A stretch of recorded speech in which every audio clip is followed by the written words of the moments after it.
सेवक वचन सत्य सब जाने, आश्रम निकट जाई नियराने। भरत दीक बन शैल समाजू, मुदित क्षुदित जनु पाई सुनाजू। रामवास वन संपत्ति भ्राजा, सुखी प्रजा जन पाई सुराजा।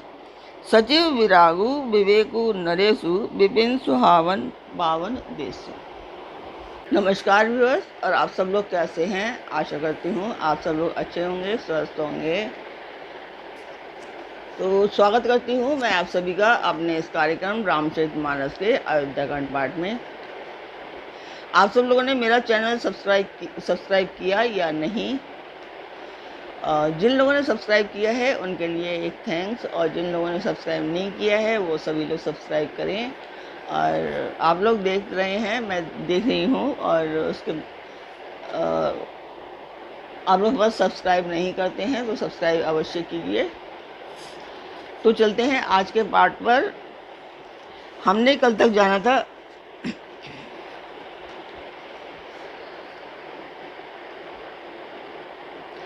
कि भरत जी कहते हैं कि मुझे माता के मत में मानकर वे जो कुछ भी कहें सो थोड़ा है, पर वे अपनी ओर समझकर अपने विरध और संबंध को देखकर अब मेरे पापों और अवगुणों को क्षमा करके मेरा आदर ही करेंगे। चाहे मन जानकर मुझे त्याग दें, चाहे अपना सेवक मानकर मेरा सम्मान करें, कुछ भी करें, मेरे तो श्री रामचंद्र जी की जूतियां ही शरण हैं। श्री रामचंद्र जी तो अच्छे स्वामी हैं, दोष तो सब दास का ही है। जगत में यश के पात्र तो चातक और मछली ही हैं, जो अपने नेम और प्रेम को सदा नया बनाए रखने में निपुण हैं। ऐसा मन में सोचते हुए भरत जी मार्ग में चले जाते हैं। उनके सब अंग संकोच और प्रेम से शिथिल हो रहे हैं। माता की हुई बुराई उन्हें लौटाती है, पर धीरज की धूरी को धारण करने वाले भरत जी भक्ति के बल से चले जा रहे हैं। जब श्री रघुनाथ जी के स्वभाव को समझते हैं तब मार्ग में उनके पैर जल्दी जल्दी पड़ने लगते हैं। तो अब कल तक हमने यहाँ तक जाना था, अब हम आज के पाठ पर आते हैं। भरत तसाते ही अवसर कैसी, जल प्रवाह जल अति अलिगत जैसी। देखी भरत कर सोच सने हूँ, भा निषाद तेई समय विदे हूँ। उस समय भरत की दशा कैसी है? जैसी जल के प्रभाव में जल के भौरे की गति की होती है। भरत जी की सोच और प्रेम देखकर उस समय निषाद विधेय हो गया। देखी सुदबुद भूल गया निषाद। लगे होन मंगल सगुन, सुनि गुनि कहत निषाद। मिटी ही सोच होई ही हर्षु, पुनि परिणाम विषाद। मंगल शगुन होने लगे, उन्हें सुनकर और विचार कर निषाद कहने लगा, सोच मिटेगा, हर्ष होगा, पर फिर अंत में दुख होगा। सेवक वचन सत्य सब जाने, आश्रम निकट जाई नियराने। भरत दीक बन शैल समाजू, मुदित क्षुदित जनु पाई सुनाजू। भरत जी ने सेवक के सब वचन सत्य का जाने और वे आश्रम के पास जा पहुँचे। वहाँ के वन और पर्वतों के समूह को देखा तो भरत जी इतने आनंदित हुए मानो कोई भूखा अच्छा अन्न पा गया हो। इति भीति जनु प्रजा दुखारी, त्रिविध ताप पीड़ित ग्रह मारी। जाई सुराज सुदेश सुखारी, होई भरत गति ते ही अनुहारी। जैसे इति के भय से दुखी हुई और तीनों आध्यात्मिक, अधिदैविक और आदि भौतिक तापों तथा क्रूर ग्रहों और महामारियों से पीड़ित प्रजा किसी उत्तम देश और उत्तम राज्य में जाकर सुखी हो जाए, भरत जी की गति ठीक उसी प्रकार की हो रही है। अधिक अधिक जल बरसना, ना बरसना, चूहों का उत्पात, टिड्डियाँ, तोते और दूसरे राजा की बढ़ाई, खेतों में बाधा देने वाले इन 6 उपद्रवों को इति कहते हैं। इति का मीनिंग यहाँ पर उन्होंने समझाया हुआ है। राम बास बन संपत्ति भ्राजा, सुखी प्रजा जन पाई सुराजा, सचिव विराग विवेक नरेशु, विपिन सुहावन पावन देशु। श्री रामचंद्र जी के निवास से वन की संपत्ति ऐसी सुशोभित है मानो अच्छे राजा को पाकर प्रजा सुखी हो। सुहावन वन ही पवित्र देश है, विवेक उसका राजा है और वैराग्य मंत्री हैं। भट्ट जम नियम शैल राजधानी, शांति सुमति सुचि सुंदर रानी, सकल अंग संपन्न सुराऊ, राम चरण आश्रित चित चाऊ। यम अहिंसा सत्य अस्त्य ब्रह्मचार्य और अपरिग्रह तथा नियम, शौच, संतोष, तप, स्वाध्याय और ईश्वर प्रणिधान योद्धा हैं। पर्वत राजधानी है। शांति तथा सुबुद्धि 2 सुंदर पवित्र रानियां हैं। वह श्रेष्ठ तथा राज्य के सब अंगों से पूर्ण है और श्री रामचंद्र जी के चरणों के आश्रित रहने से उनके चित्त में चाव, आनंद और उत्साह आ जाता है। स्वामी, अमात्य, सहृदय, कोश, राष्ट्र, दुर्ग और सेना राज्य के ये 7 अंग हैं। जीत मोह महिपालु दल समेत, विवेक भुआलु, करत अकंटक, राजपुर सुख संपदा सुकालु। मोह रूपी राजा को सेना सहित जीतकर विवेक रूपी राजा निष्कंटक राज्य कर रहा है। उसके नगर में सुख संपत्ति और सुकाल वर्तमान है। वन प्रदेश मुनिवास घनेरे, जनपुर नगर गाऊ गन खेरे, विपुल विचित्र विहग मृग नाना, प्रजा समाज न जाई बखाना। वन रूपी प्रांतों में जो मुनियों के बहुत से निवास स्थान हैं, वही मानो शहरों, नगरों, गांवों और खेड़ों का समूह है।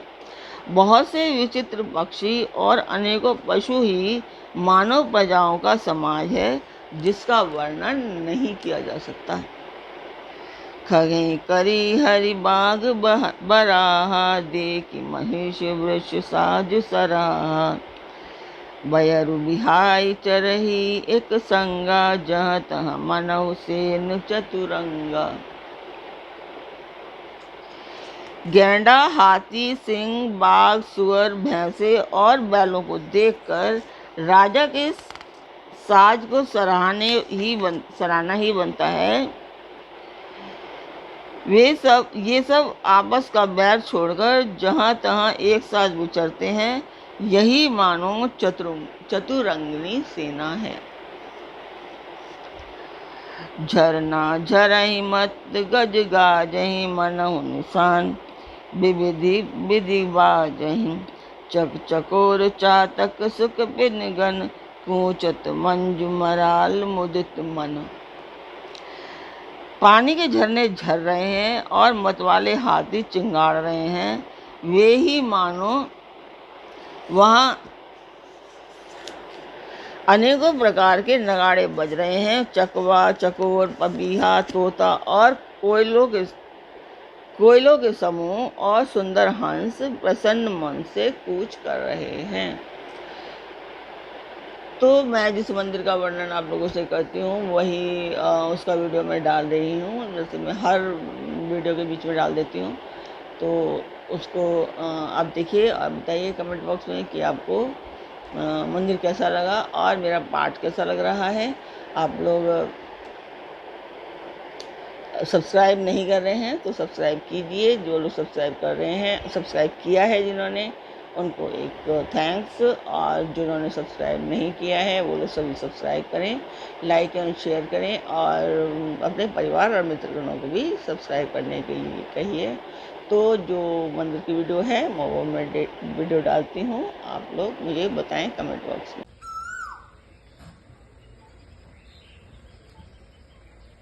मंदिर की वीडियो में आप लोगों ने देखी, कैसा लगा आपको कमेंट बॉक्स में अवश्य बताएं, और एक लाइक तो अवश्य कीजिए कि आपको पार्ट देख रहे हैं तो पार्ट देखते हुए पहले आप लाइक तो एक कर दीजिए, लाइक तो एक बनता ही है। और आप मुझे कमेंट बॉक्स में आपको पार्ट अच्छा लगता है तो वो बता सकते हैं, आपको कुछ कमियां दिखाई देती हैं वो भी आप उसमें कमेंट बॉक्स में बता सकते हैं, तो हम उसे पूरी करने की अवश्य ही कोशिश करेंगे। तो अब चलते हैं अब आगे के पार्ट पर। अलिगन गावत नाचत मोरा, जनु सुराज मंगल चौरा। बेली बिटप तृण सफल सबूला, सब समाज मुद मंगल मूला। भौरों के समूह गुजार कर रहे हैं और मोर नाच रहे हैं, मानो उस अच्छे राज्य में चारों ओर मंगल हो रहा है। वेल वृक्ष तृण सब फल और फूलों से युक्त हैं, सारा समाज आनंद और मंगल का मूल बन रहा है। तुलसीदास जी ने यहाँ पर बहुत ही सुंदर वर्णन किया है। जहाँ पर श्री रामचंद्र जी बस रहते हैं, वहाँ का पशु पक्षी फूल फल वृक्ष झरने उन सब का बहुत ही सुंदर वर्णन है, जैसे कि आपके सामने ऐसे जब पढ़ते जाएंगे आपके सामने जैसे हो रहा है। सुनिए आप लोगों को बहुत अच्छा लगेगा। राम सैल शोभा निर की, भरत हृदय अति प्रेमु। तापस तब भलु पाई जिमी, सुखी सिराने नेमु।